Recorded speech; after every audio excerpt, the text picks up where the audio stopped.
Many of you were on the site visits, your peer discussions, your breakouts. So welcome you all back together. And I'm especially excited to extend a warm welcome to our 50 or so backbone leaders that have just joined our group. So can we give them a round of applause, please?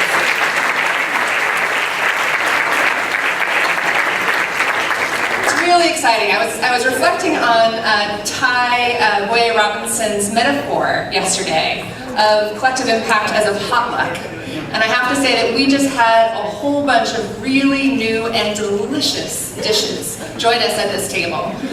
So welcome to all of our backbone leaders. These are all experienced backbone leaders. They have been working in this work in some cases years, if not decades. So we're just delighted to have them all joining us and bringing all of their experience with them.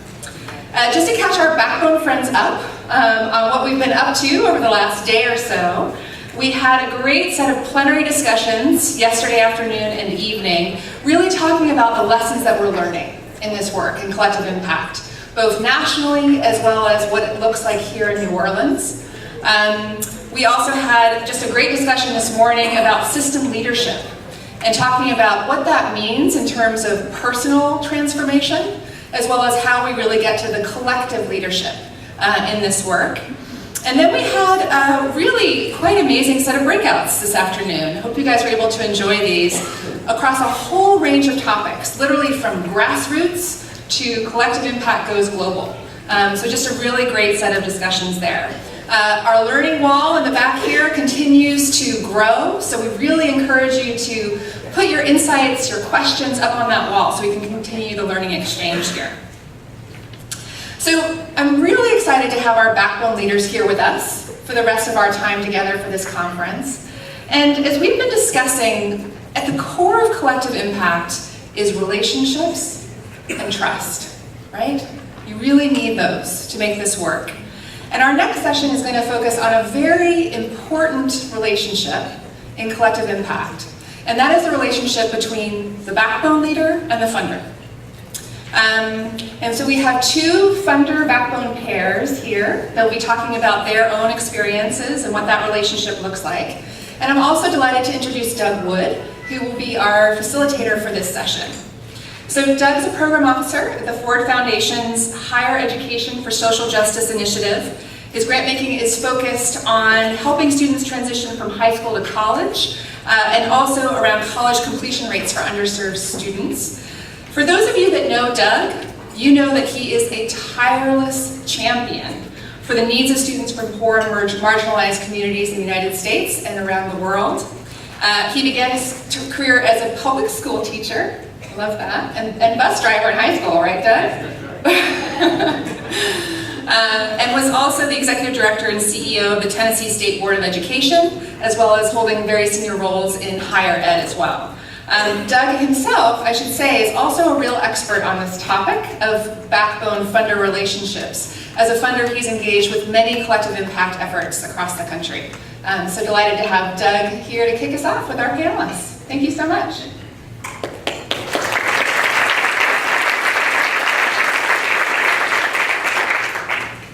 Well, thank you very much, Faye. I really appreciate that. And wow, that actually works. And thank you all for being here today. This is going to be, I think, a really interesting and substantive conversation about the relationship with regard to funders and backbone organizations. And I am just thrilled to be on this stage with such marvelous, remarkable people. And I'm going to ask them to introduce themselves. So let me start with you first, Jen. Good afternoon. I'm Jen Roberts. I am the Vice President for Education here in New Orleans at Baptist Community Ministries. BCM is a health conversion foundation that traditionally is focused on health, public health specifically, education, criminal justice, and in a city like New Orleans, government oversight. Hello everyone, my name is Byrd, and I work for the Cowen Institute at Tulane University. The Cowen Institute is what we call a think and do tank, focused on K-12 public education as well as opportunity youth, 16 to 24-year-olds who are disconnected from school and work. And my title is Director of Strategic Initiatives. Good Good afternoon. I'm Stephanie Byrd. I'm the Executive Director of United Way Success by 6. We are a almost 13-year-old initiative of United Way of Greater Cincinnati, founded with wonderful funding partners, including my partner here from the Greater Cincinnati Foundation, and set up to be a backbone organization before we knew that's what it was. And so we have worked over the last 12 years to really understand what that means, bring value to our partner relationships, and begin to move the needle towards kindergarten readiness, which is our overarching goal. We have a bold goal of having 85% of the children in our region prepared for kindergarten by 2020. So there's urgency. Good afternoon. I'm Shiloh Turner. I'm the Vice President for Community Investment at the Greater Cincinnati Foundation, which is Cincinnati's regional community foundation. We turned 50 a couple years back, so that puts it in perspective. We fund, as many community foundations do, in a variety of areas. We work ultimately toward working to achieve a prosperous Greater Cincinnati, and we achieve that by supporting thriving people and vibrant places. Within our Thriving People framework, we emphasize educational success, and we have a couple different strategies involved there. But we really do work with a whole host of backbone organizations, Success by 6 being one, but we also have a couple other backbone leaders in the room today. So thanks for having me. Fantastic. We are going to try to make this as much of a conversation as we possibly can, so don't feel like you have to go exactly as we just introduced ourselves, so just jump in. So the first question I'd like to ask you is this question of, how do you get key constituencies and constituencies engaged in collective impact and actually to stay the course over time? I would be happy to start from a backbone perspective. So a couple of overarching points and then some more tactical points. So the first is we, in our collective impact effort, which we call EMPLOY, it's an acronym for Employment and Mobility Pathways Linked for Opportunity. Don't ask me to say that again because I might forget. So we sort of have this mantra as the backbone to make the get and the give as explicit as possible from the beginning of our constituents. And of course, that get and give is very individualized. So it would look very different to a funder that's sitting at the table from how it looks to a direct service provider or a policy organization, et cetera. The second is that there are some pretty clear draws, again, according to those individualized needs. So funders are at the table, economic development leaders are at the table, employers are at the table, several systems leaders. And so to a direct service provider, they're with some finesse and explanation from the backbone, there's a real incentive there to have those leaders as a listening ear, a thought partner, and potentially 6 months down the line, a strategy can be made to address some of the real needs and challenges that direct service providers that are strapped for capacity are really looking for. Tactically, within EMPLOY, we've done a couple of things to really ensure that as the backbone, and this isn't especially important, I think, in the context of New Orleans being a private representing a private university as we do at Tulane. We're the backbone, and largely you're really not supposed to see us, right? So we're doing everything we can kind of between the meetings to ensure that the ball continues moving, there continues to be momentum, but we're really the staff. We're not the leaders, and the leaders are supposed to be the folks sitting around the table. So we've created a governance model where the Cowen Institute is actually not sitting on it. Or at least not sitting on it as a voting member. They're essentially in more of a on a board like a secretary role. And so those are just some of the measures that we've taken in that sense. In terms of engaging our board members and things like that, I think it's been very easy to get them excited initially, but continuing to kind of keep that momentum going and continue to help them see that incremental change has been really important. Many of you heard from President Emeritus Cowen last night, and he's a perfect example of the fact that champions are so critical to this work, and it's been a task for my colleagues and I to show him that these little steps that we're taking to create a unified data system are so critical and help him envision the outcomes that will come as a result of it. Great, thanks, Amy. Would anyone else like to address that question? I would. Sure, Steph. Sure. So I'm speaking from being a part of United Way as a backbone, but also United Way's work in our region. And one of the things that United Way has done, and this has been an ongoing process for the last 3 years, has created bold goals for our region that speak to our primary areas of our agenda, which are education, income, and health. Health is an area that we've not delved into as much as United Way. We've got partners in the collective impact work that are looking at that, and as they kind of figure out what that goal should be, we'll look at how we also incorporate that into our goals. But for education, I'm working within the early childhood goal of 85% of children being prepared for kindergarten by 2020. Very, very urgent goal, as are the goals in each of those areas. And so while United Way has facilitated our community's understanding of why those bold goals are necessary, working in conjunction with our partners, we also have been very clear about them being the community's goals, not ours. We can't fund them, we can't do the work by ourselves. It has to be the work of our community and our region. And we're asking that not only employers and other funders endorse them, and they have, but that our partners also endorse them and figure out where in those bold goals they want to play. And we've got about 300 or so organizations that have endorsed the bold goals. So we've created a common sense of urgency. What it means for the early childhood work, which we've been at for much longer than the 3 years that the bold goals have existed, is that we have to figure out where we are along the way. When we started this work back in 2003, we had no way of measuring our progress. We had no way of even defining what progress was. And over the years, we have been able to identify data systems that allow us to measure where children are along the way with the hope of, by the time they're in kindergarten, they're ready for kindergarten using our statewide measure. Well, if we know that our goal is 85%, and we know that today in Cincinnati Public Schools alone, we're at 57% of children prepared. There's a sense of urgency that's created when we know that the rate of change that's happened over the last several years is not keeping up with the pace that we need to be in order to get to 85%. And so while United Way isn't, again, the only one responsible, our partners at the table certainly are aware of our need to work collectively to make that goal a reality. So how we do that, I mean, part of the magic in all this is that we know in the kindergarten readiness world what strategies work. We know that best practice home visiting is key for giving parents a coach to help them get prepared for kindergarten. Are the parents ready for kindergarten? We always put the weight on the children, but are the parents really ready to get their children prepared, and how do we provide support for them through home visiting? And we know that works. There's data, there's evidence, our own and across the country. We also know that high-quality early childhood education is critical, but we don't have enough of it in our region. Again, we've seen the rate of change increase, but not at the rate that we need in order to say that all children can have access to a high-quality program.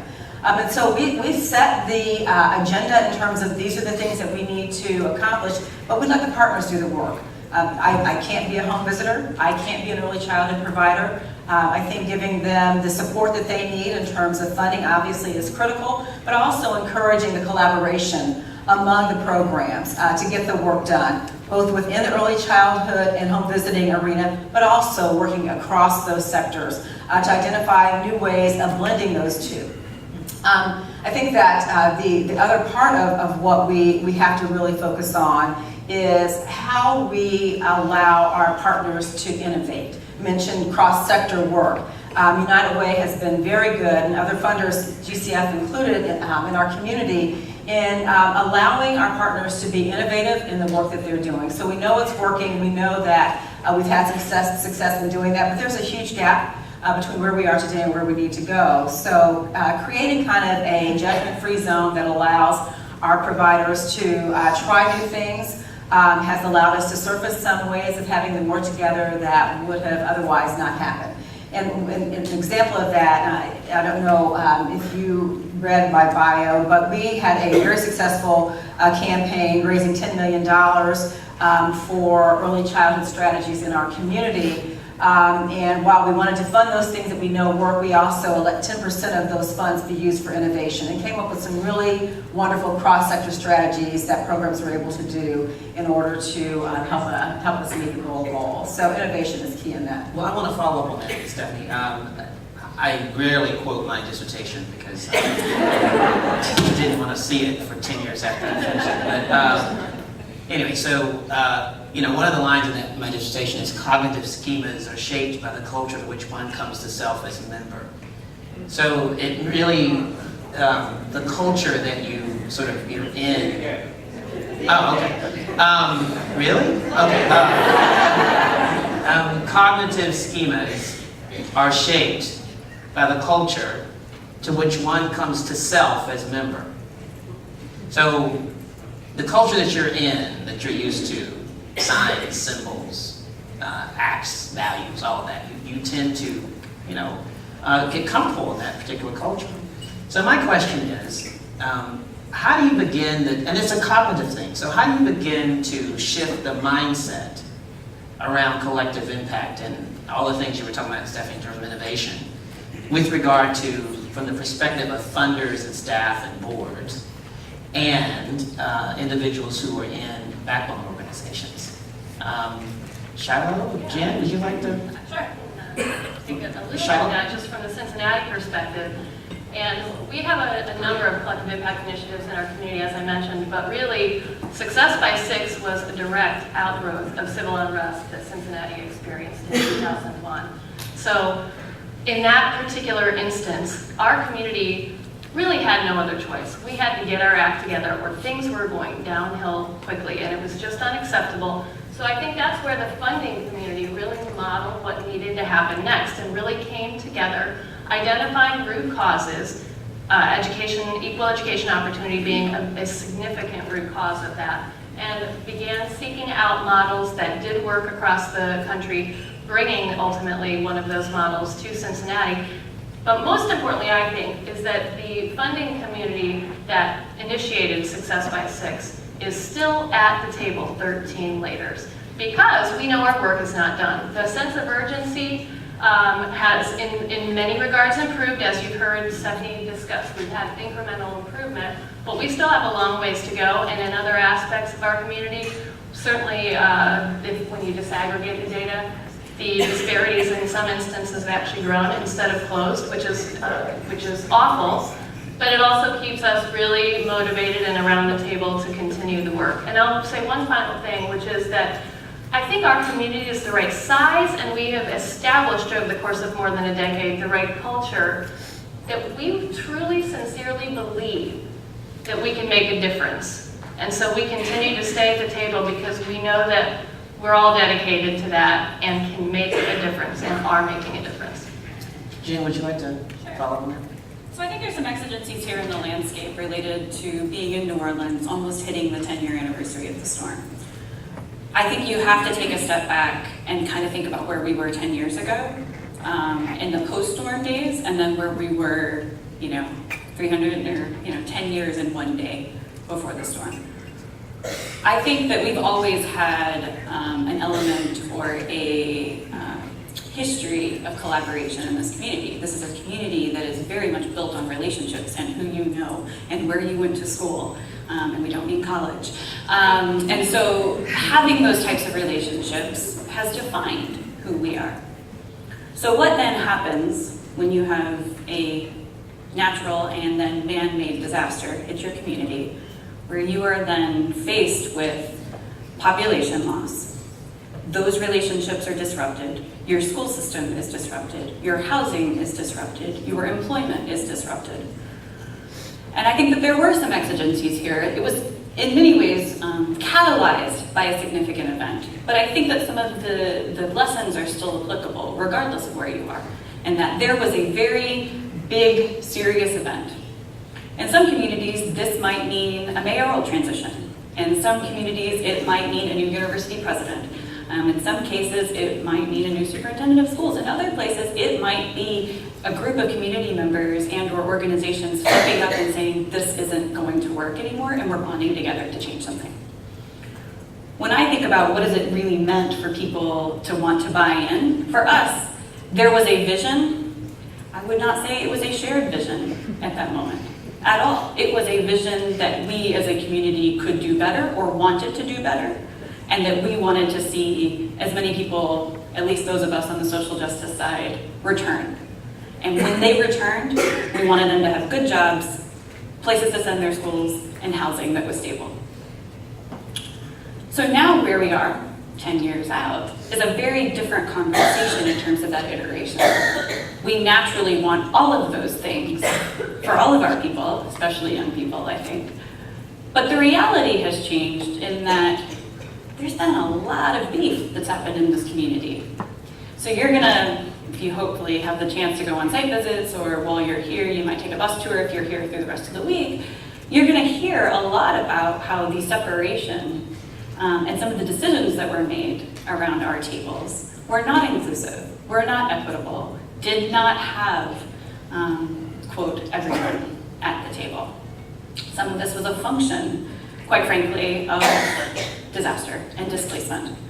Some of this was not, and was clearly intentional. And so now there are those of us who are kind of working 10 years after the time who are trying to figure out how do we not only build and bring people to the table, but bring people to the table with such an entrenched history of displacement, both geographical and psychological in many ways.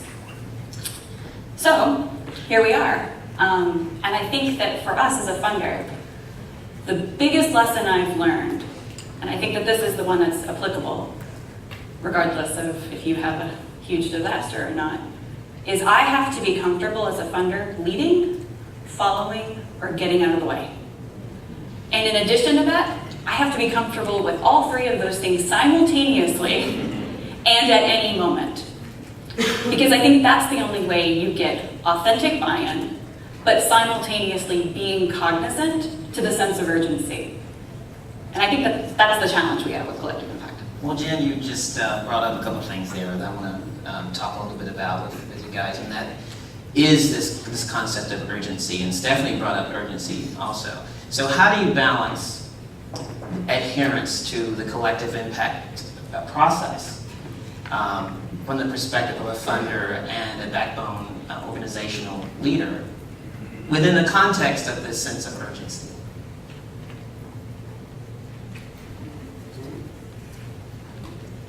Don't everyone jump in all at once. The reality is that it does take time. I mean, we're talking about, in our case, 13 years of work, and it's asking people to work differently, and we have to work at both the backbone level in trying to support the work and move towards our community goals, while also encouraging programs to do the work they do at a higher level and support that. And both take a lot of time. But the key is to understand where we've had successes and where we've not, where that gap still exists. I think that Cincinnati has made a lot of progress since we had the civil unrest back in 2001, but we also know that there are still huge populations of families that aren't being reached. And so our need to look at where services aren't being provided, where the average isn't represented in the population, because so many of our unreached families are well below average in terms of kindergarten readiness, and higher rates of poverty, and lower rates of access to programs. And so there's urgency, because we know that we're really good at reaching the ones that we do reach, not so great at reaching those who are very difficult to reach. So how do we take what we know works and apply it in different ways to connect with those who are currently not being reached with our traditional strategies?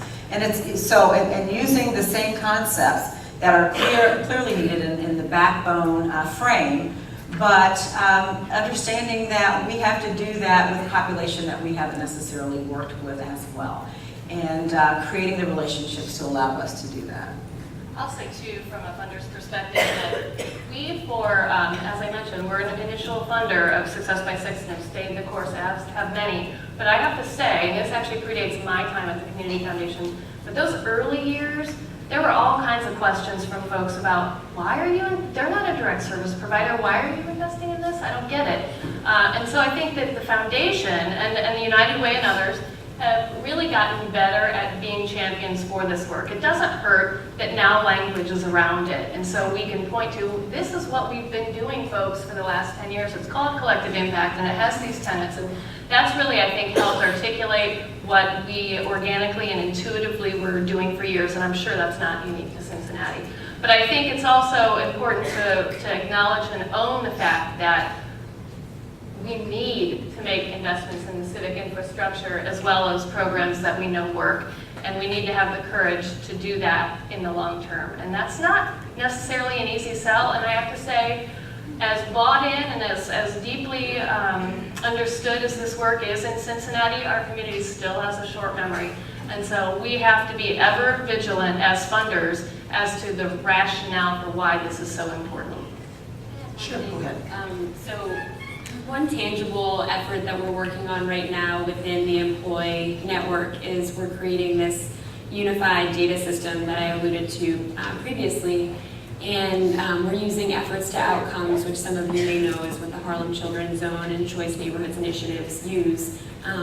We are using the customizable format, which has proven to be really important to us for a couple of reasons. The process has been critical. So there are 12 direct service organizations around that table. BCM has very generously created the means for us to have the licenses and also technical assistance to build this out. Through this process, we're creating shared standards, which is a pretty enormous undertake unto itself.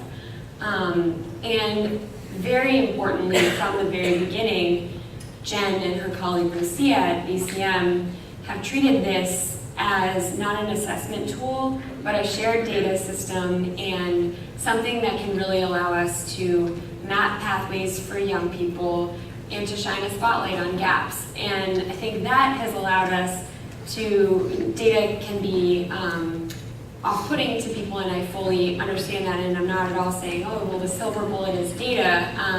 What I am saying is that in terms of the urgency and the priority, to some extent, the data is shining a spotlight, and it's something that by now, having come up with shared standards, those 12 organizations around the table are very invested in, and when they're seeing the reality and the numbers, there's somewhat of a pressure, and there is pressure to improve, even though it's not outright an assessment tool. You gonna say something? Okay. Now, that actually leads to my next question, which is. We're setting you up better. I think it's great. Which is this question about evaluation. So, what role does evaluation play in the relationship between the funder and the backbone organizations? So, BCM is so I asked for a share of hands. How many people have more than 5 collective impact initiatives in your community? And then how many of you have more than 10? How many of you more than 15? So I think the challenge that we've had with evaluation is that the same thing that we have with other funders just generally about evaluation and grantee progress. For us, we have taken a much more relaxed approach.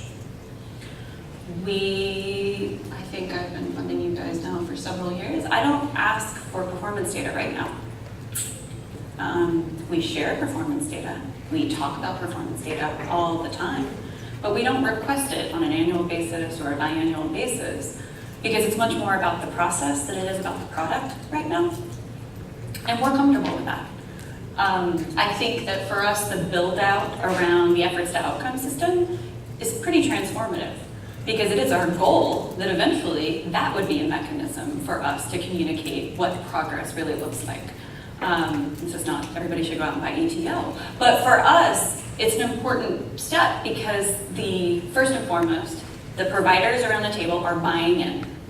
Secondly, they are setting the standards because we have brought them in and we're trying to help build capacity along the way. But the reality is they're buying into those standards. They themselves want that data Therefore, it's a very easy sell for us to simply say, measure what you want, because we already came around the table at the front end. Now, this is not to say that we don't have any outcome data, we're not evaluating it, but we've tried to think about the issue of evaluation, and I think a little bit differently. We've got a performance management system, of which we've got people buying in on, but we're also looking at the life outcomes of young people. So we've recently funded a youth index, which is going to report out on all of these indicators on a community-wide level. So it's less about the collective's performance or less about the organizational's performance, but rather the community's performance. And I think that when you think about collective impact and you think about that shared vision component, it's not to say that quality isn't important, because it certainly is the most formative component of that, but I think people have much more willingness to get better and to measure how they are improving if that data is kind of is measured against a yardstick, which is much bigger than is just their organization or just their individual performance. Anyone else want to mention I would echo that. Sure. I think our thinking has evaluated in the entire community over time from one of evaluation for accountability's sake as opposed to evaluation for continuous quality improvement. And we have really embraced the continuous quality improvement elements in Cincinnati. I also think, though, that there's a difference between evaluating programmatic results of the partners among the collaborative as opposed to the value-add contribution of the backbone itself. And we ask ourselves all the time the but-for question, but for the existence of Success by Six Partners for a Competitive Workforce list, what would or wouldn't be different in our community, and how do we articulate that? And we've worked over the course of the last 4 years or more about a number of domains, actually, that we've come up with. Key stakeholder interviews make perfect sense, obviously, and so we did identify early on in our work the 6 core activities of a backbone and did build out some indicators and measures that were associated with that, and have, over time, surveyed our partners and folks that are close to the work, and just a self-assessment. How are we doing in these 6 core activities? Where do we have areas of improvement? But that, while quantitative, doesn't tell anywhere near the full picture. What also tells the full picture is those stories of systems change. So we've really worked over time to build out those stories of systems change, which is a real art. It's, I can't say easy, but it's much easier to tell a story that pulls at the heartstrings of an individual. But how do you tell a story of systems change that's going to motivate you to be excited about the work? And yet that's exactly what we're doing, and that's why it works, because we're working at systems change level. We have drilled down a little bit deeper in terms of influence, because again, the backbone really doesn't have formal authority to make anything happen, and yet they do. And so what are those dimensions around influence that we can track? And then finally, leverage. And leverage we don't define uniformly across the cohort, but we do track what that means, whether that's aligned funding that was in the system at large that's been redirected toward priorities of the initiative, whether it's pooled funding, whether local foundations have come together, where that $10 million that you're talking about, whether it's attracted national foundation funding and things of that nature. So to me, I think that all of those domains collectively tell a more comprehensive story, at least about how to evaluate the work of the backbone organizations. And then obviously we have our community outcomes that we're trying to move the needle on, and we monitor those as well. But I want to follow up on that, and so this is the last question before I open it up for Q&A, and that is, what advice would you give to backbone leaders in the room today in terms of managing multiple funders, which can be daunting and challenging, to say the least? Sure, Stephanie. Take that. I don't know that there's any magic answer other than try and keep it as simple as you can and consistent as you can. We're fortunate in that we have many funders who have funded us because of our being a backbone, and a methodology that the Greater Cincinnati Foundation has introduced that allows us to identify what our plan is for a given year, what our role is in that plan as we try and move our program partners forward to achieve our community goal, and where we are along the way. And that That same tool, that same information is how we report to other funders. And they're willing to accept that. And it makes it easier for us. It's the same story, it's the same work regardless of who the funder is. And because we've been at this for as long as we have, there's a general willingness to accept that. We've got the common application and reporting form that we use across funders, and so to the extent that you can encourage your funders to be on the same page with what you're doing for one, because you're wanting to do that for the community as a whole, should not vary. And to the extent that you can encourage them to do that, I would highly recommend it. It makes your life a lot easier. I would actually, I would add, in terms of the managing the relationship, we've grown to understand as the backbone that the funders are showing up for a reason, and they have certain reasons for being there and also certain needs. And so, again, sort of that individualized approach, one funder may be looking to create in their mind their funding priorities, another may be there for a totally different reason altogether, right? And so sort of being able to understand each funder's needs, and then therefore that kind of creates their nuanced role at the table is important. And then just in terms of leveraging them, you've heard me talk, and I think all of us talk a lot about the funder as a thought partner and kind of a strategic visionary in a lot of ways. We have also managed, and we're so lucky to have, again, Jen and Lucy at BCM, but also some of our other partners who are in this room and not here as funders, to help us broker relationships with constituencies that we can't necessarily talk to in the same way, right? So whether it be some organizations that haven't necessarily bought in because they aren't ready to commit their time to pursuing systems change because they're so inundated with the day-to-day, or maybe that's providing political cover with the city, or maybe that's helping them rally their peers in the funding community to get behind collective impact and to invest in this. So I think that understanding the nuanced role and then also leveraging it accordingly is really important. Jen or Shiloh, would you like to jump in on that? Well, I think that the role of the funder when you're truly engaged in a collective impact process looks different, and I'm sure we'll get at this throughout some of our questions, but you know, the role that I play, if I'm leading and following, I'm getting out of the way, is very directed and in many cases a little bit more nuanced than a traditional funder, grantee, collective kind of trifecta relationship. And so I think that some of my biggest value add has probably been herding cats among my colleagues. And I'm really fortunate to have some tremendous funder partners in this work. But it wasn't always like that. And he could kind of also add on a lens of having lots of national funders here in a post-Katrina environment, in addition to having a lot of just kind of everybody had their own priority because, you know, oh my gosh, we have the opportunity to make some change here. And so I think that if I've been doing my job really well, I'd like to think that we've brought people along. But I go back to that table, because if you're really engaged as a funder at the table, and you're not the only funder at the table, then you, I think, already have had a value judgment as to why you're staying at the table. And for me, I'm just grateful, it goes back to your first question, Doug, that we've all stayed because, as Amy said, there's something to be there for all of us. I think we're at a point locally where we might actually be able to have some conversations around perhaps we don't use the same reporting system, or perhaps we don't use the same application, although many of the staff on the ground would love for us to do that, including some of those like myself. But the reality is, I think we're finally all starting to talk about what do we want for young people, and it's the same thing. Or what do we want for our economy, or what do we want for our jobs and our workforce development? And starting to see that, I would also caution us that it's not just about private philanthropic dollars, but how do we get public and city agencies also involved in that?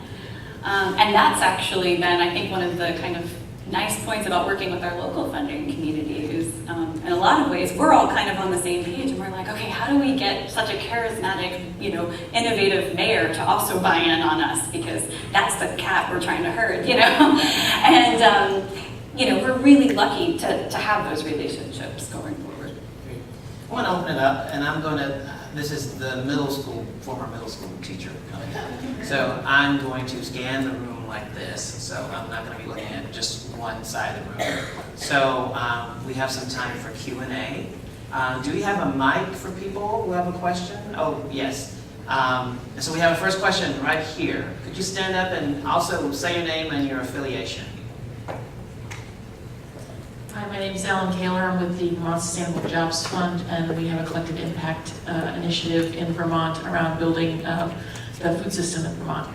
And my question is, all of you mentioned the word urgency in some way in your talk. And I'm wondering how you define urgency, and how do you hold that and work with it at the same time that as backbone leaders, the biggest commodity that we don't have enough of is time. And time is really important for relationship building and trust building, which is a core element of our work and the kind of culture and society we want. So I'm just really curious how you hold those two things at the same time. That's a great question. Who wants to tackle that one? Stephanie? So it's been since 2001 that we had the civil unrest in Cincinnati. I have a fear almost more regularly that it could happen again. Because while we have made great inroads, we still have a significant population that we aren't reaching. And where we've been most effective has been in the city of Cincinnati. We have huge suburbs outside of the city of Cincinnati that have virtually no additional support. And so we have to work really quickly, one, to meet the needs of the population in the city that are sorely in need of solutions, while also looking at how we broaden our reach. It's got to be urgent. As a backbone with very limited staff, we've had to take a look at how do we get this done. And I mentioned that we're within United Way. There are really 3 people who are doing the backbone work if you looked at those who have Success by 6 in their title. But we've got a much larger organization if we look at United Way as a whole. So how do we work cross-functionally? Bringing in the talent and resources that are available within United Way proper to help us do some of this backbone work. I do a lot of advocacy work. I can't do it by myself. Our legislature meets both in Kentucky and in Ohio regularly. Couldn't do it by myself, so how do I use the strategic resource development and policy staff to support that work?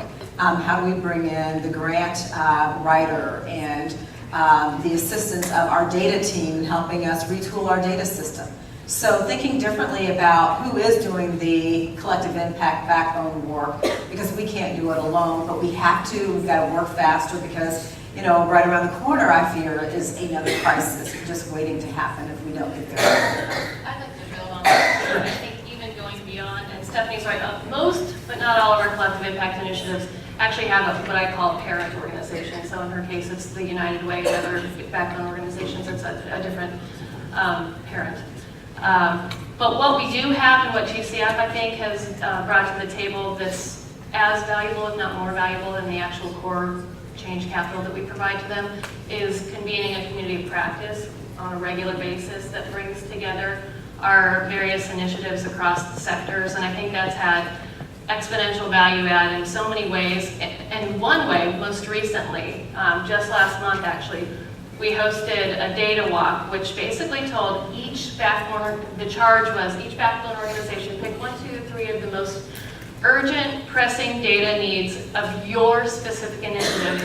Let's put them all up around the room and analyze our data together, and to the extent possible, disaggregate it. So, because even if the top line needle is moving in the right direction, we all know that that's not necessarily the case, and it's oftentimes hidden if you don't disaggregate. But I think that's the other way that we continue to keep the sense of urgency is by pushing ourselves as a community of practice to continue to shine a light, celebrate our successes, but to continue to shine a light on areas where we need to do better. Okay, do you want to follow up on that? I just like to point out one of the things that I think we've thought about in terms of managing Two things. One is the sense of urgency with the authenticity to the process. The second is our hubris and our humility. We've really tried to dissect backbone functions as best we can so that things are not exclusively on the shoulders of one organization. What that has meant is that I have been the person writing the grant at midnight. Like, I'm a private foundation, I don't raise money. But in this instance, I have written grants for our organizations. In certain instances, I've been the one flying and trying to mobilize the dollars. We've stepped in when we needed to guide some vision and strategy. We try very hard to let our partners and especially our backbones be the face in the communication. So in many ways, we've kind of reversed roles in some instances where I let Amy and her team kind of go out and be the interface for the project, but meanwhile, we're the ones in the hamster wheels behind the scenes, trying to ensure that things do in fact keep moving. The other key thing is that there's a lot of things you can do in terms of giving money, but in our instance, I think that just helping build capacity has been a really key strategy of ours. So in our instance, if we think about just the employee table, I'd argue half the organizations at the table didn't exist 10 years ago. So when you think about that, and you think about just the life cycle of an organization's development, and so you get like out of the first 5 years and you're like, okay, like I don't have to just focus on like the toilet paper and the food and we have all of that taken care of. Now we can actually focus on the big picture stuff, even though you might have a vision that you're shaping all along. Giving them the opportunity to really thrive, while simultaneously meaning that we're doing everything we can behind the scenes in terms of, oh wait, okay, we are having trouble, facilitating meetings, and I'm not speaking, for Amy, but we're having trouble facilitating meetings because we just have a time concern. Okay, let's give you a facilitator. Okay, well we're having trouble, ensuring that the meetings agendas get out on time. Okay, we'll give you a parliamentarian, we'll give you a secretary, we'll give you this. Some of that costs money, some of it doesn't. And so I think that anybody who's kind of worked with BCM specifically, but I think a lot of the funders who are working in New Orleans know that we're an all hands on deck operation here, and we just got to do what we got to do. Okay, I see you over here with the yes you. Stand up and say your name, please. And if we could have one of us respond to that so we can get another question in. Great. I'm Jen Laird, and one of you said something I wrote down that was really interesting. I'd like to hear a little bit more about it. And I think it was in response to the first question about how to get the right partners involved and stay involved. And it was make the get and the give very clear. Can you say a little bit more about that? Sure, and definitely jump in if you have anything to add to that, even though that would be breaking your rules. Sorry. So really what I mean by that is that, so with Employ, for example, we have 20 organizations, it's cross-sector, 20 organizations and about 30 individuals around our table, so to speak. And so for each of them, even within the organizations, for the executive director versus the program director, what we are asking from them, beyond what's on our membership agreement, looks really different. Maybe the executive director, we hope, will be a champion within his or her peer group versus the program director. We're really asking, that program director potentially to rethink how he or she, and I'm just going to use some examples here, approaches workforce development, and we're really trying to create a more demand-driven vision for workforce development, and we're asking him or her to work with economic development intermediaries and employers and map backwards to create training programs that can better train our young adults for jobs of the future, for example. So in terms of what we hope to get from both organizations, sectors, organizations, and individuals with those organizations are different, and I think that's in some ways kind of the essence of collective impact and multi-sector representation. And then in terms of what Employ can offer in terms of the benefits, again, it looks so different for each and every person around the table. I mentioned funding. I mentioned access to a network, a multi-sector network within one room. Another clear example of that is policy and advocacy capacity. So direct service providers often have some of the best insights into policy demands and policy shortfalls, and yet they don't have the capacity to be pursuing those. We have 4 different organizations on employee that are dedicated to policy and legislative change. And so that's really what I mean. And again, that goes beyond what's written on the membership agreement, which is about what we ask in terms of attendance at meetings and things like that. And that's really about the relationship brokerage that the backbone and the funders in concert are responsible for facilitating. Great. Okay, in the back, way in the back, the white.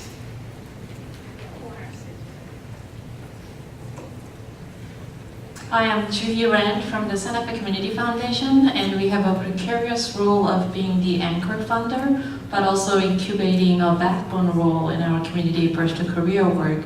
My question is another balancing act of how do you manage the need to be invisible and kind of be behind the scene, but also the need to demonstrate your value added so you can continue to get funded as a backbone. And in doing that, how do you overcome the perception or the reality that you may be competing for funding with the organizations that you're meant to support? Well, I'm going to break my own rule on this, so anybody jump in? That's a great question. You cannot have an ego in this process. I think that we tend to strive for credit for the work that's being done, and our funders oftentimes are looking for your distinctive value add to the work that's going on in the community.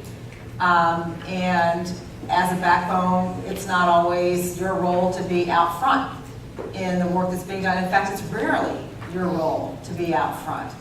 And so, I don't know that there's a magic answer. I think that being able to bring your partners to the table to help them understand what your role is as the backbone organization, and what you need from them in terms of participation in the work that's happening, sharing in the data, using the data, showing that the data is valuable to their work, shows that we're doing our job in bringing the data to them. How our partners articulate the vision of kindergarten readiness in our community, and I think we've had a lot of success in bringing people to the table to accept that as a common community goal. Is their work every day? No, but to the extent that they're able to use that phraseology in their work, it shows that we're doing our job and helping them align their work to what we're trying to accomplish. And so there is a quid pro quo in that they're able to advance their work. We're able to, as United Way, bring support to the table through mobilizing funding for that work, but at the same time, in they're doing the work that we're trying to accomplish as a backbone, we're able to show that our work is also effective. But it is a dance. And again, you have to be very selfless in the process because we're not supposed to be out front. And yet that's oftentimes what our funders and the community is expecting of these organizations. I'll just add to that. I think that the way we've approached the work is, one, we are learning in public and keeping our work on the national stage, both in forums such as this, but also in forums that are relevant to the specific industry initiative. But GCF and other funders in our community, I view it as our responsibility to lift up the work of the backbone organizations. I love to brag on them, and we give them special status. We talk about the work of our backbone organizations so much more and so much more deeply in important ways than the average grantee. And I don't mean that the average grantee isn't also important to our work, but I view my role as GCF to be a champion and cheerleader on behalf of the backbones because I realize that they can't necessarily do that themselves. Right. So I want to spend some time, or actually have you spend some time at your tables to generate what we're calling best practices based on these 2 questions that we want to put up here. So take a look at those 2 questions if you would, and on your tables you will find that there's some post-its on the tables, and try to generate the best responses that you can from these 2 questions on your post-its. And then we'll have our colleagues come around and gather those so that we can make sure that we accumulate these best practices for the learning wall and further conversation. So why don't we take some time to do that? So let's have open conversation at our tables based on these questions. But I do want to take, all of us, we do want to take a few minutes to hear from a couple of tables in terms of your reflections on what you discussed, what you heard, etc. So let's see if anyone would like to share from a table. And I'm scanning the room. Yes, yes, yes. Also, could you state your name and your affiliation? If I could have my notes back? Could you state your name and affiliation? Yes, Sue Gallagher from the Children's Services Council of Broward County, which is Fort Lauderdale. So we have some really, I think, insightful ideas. I'll start with the practices to eliminate. The first one is to show outcomes immediately. We took our hat from there, that a lot of this is about building capacity to get to outcomes. End one-year grant cycles.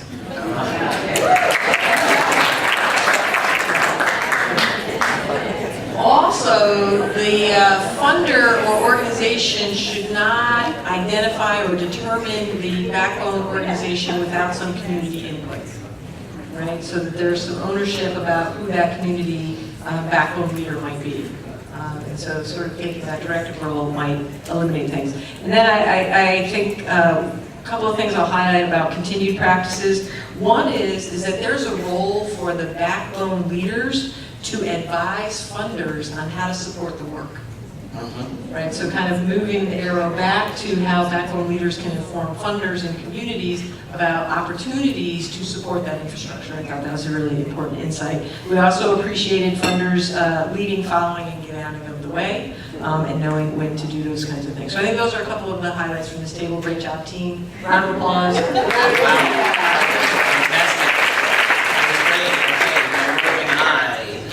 Who else wants to share? Am I missing anyone? Anyone else wants? Oh, come on, somebody else wants to share. Oh, right in front of me. Okay, great. So we didn't really like the Oh, could you state your name and affiliation? Sharon, Peter Allison with the Farmed Institution New England collaboration. Fantastic. And we have a really rocking table here. Great. Yeah, so we didn't really like the questions that much, but we did come up with one should, and it sort of came out of a conversation about the issue of ego, and whether or not ego is really appropriate on the part of a backbone organization, and to what extent the backbone should really be visible. And that there's times we felt that the backbone should be less visible, should really be pushing credit out to the partner organizations, elevating and nurturing them. And there's other times that the backbone can really play a constructive role by being more visible and taking more of a leadership role, sometimes even taking heat. And that the should, in terms of the question, is that the funder and the backbone really should continue to be nimble and adapting to the changing situation and the changing participants that are part of the collective impact condition. So it's really just continuing to be aware, checking egos, but not necessarily suppressing them completely, because there's a lot of power and energy that comes from the ego and the champions as well. That's great. I love that. He said, what would you like to eliminate? The questions. I love it. Okay, I'm scanning the room. to be right in front of me. I think they're ready to drink. Okay, all right. So we're actually at exactly the right time. You sure no one else wants to share out? Okay. Yes, name and affiliation. Tom Kelly at the University of New Hampshire. We're the backbone for Food Solutions New England. And we talked about the importance of what to continue is the long-term view. To take the long-term view, and for funders, that was very well articulated up there's 13 years in and still tons of work to do. But for the backbone, in a way, gets to the question Ellen asked, and that is your commitment is not just to urgent action, but to process that keeps feeding connectivity and cultivating new leadership and new voices, and that takes time, and you got to take the long view. Great. Anybody else wants to, would you guys like to say anything else before we close out? I would just say that in addition to looking at the long view, also looking at ourselves as backbone organizations as to whether we are tooled to do the work as it evolves. Because what was true in 2003 when we came together and what is true now are very different. Skill sets are different, resources are different, and so we have to be very mindful of that and make sure that we continue to meet the needs of the today that we're faced with. Fantastic. Anyone else? Well, I just want to say, I'm sorry? Oh, yes, one more person in the back. So my name is Oscar Chavez. I'm from the Sonoma County Department of Human Services. Before I came to this job, I ran an anti-poverty organization, and one of the biggest challenges that we had is being able to retain talent. Because when we trained and invested in the capacity of our staff, they would go work for the county. So I think one of the things that we really need to think about is actually pay nonprofits and acknowledge that to achieve good outcomes, you have to have good talent. And to have good talent, you have to be able to pay the people what they're worth. So that's an area that I think we could really focus on to really make sure that if we're committed to collective impact, we have to be committed to retaining the talent that is needed to achieve long-term impact. Great. I just want to say just a couple things. First of all, I want to thank this marvelous panel. Thank you all so much.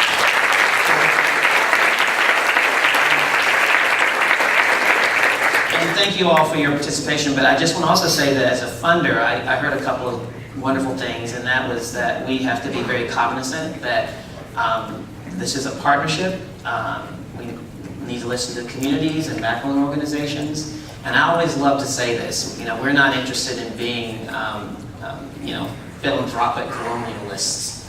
So I think it's important for us to be cognizant of that, and that also includes, making big bets, right? So it's not just about investment over a year, but really thinking about long-term investments, really particularly when we think about the impact we want to have in communities. And this is the fierce urgency of now, as we all know. So thank you all.